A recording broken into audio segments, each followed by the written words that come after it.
Welcome to Tech Flyer. Today we'll talk about an important security feature, the WhatsApp passkey.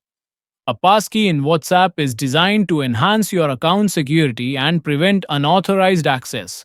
It adds an extra layer of protection by requiring a 6-digit passcode or fingerprint authentication whenever someone tries to register your WhatsApp number on a new device.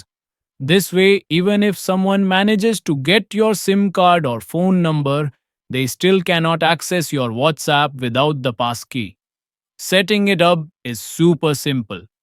First, open WhatsApp and tap on the three dots at the top right corner of the screen. Then go into Settings and click on Account. Inside the account settings, you'll find the passkey option. Tap on it and then click Create Passkey. You'll be prompted to continue. You can set it using either a secure PIN, fingerprint, or device lock option, depending on what your phone supports. Once you complete the setup, your passkey is ready. Now, your WhatsApp account will be much more secure. Stay safe, stay smart with Tech Flyer. Please like this video, subscribe to Tech Flyer, and press the bell icon for new videos. Thanks for watching.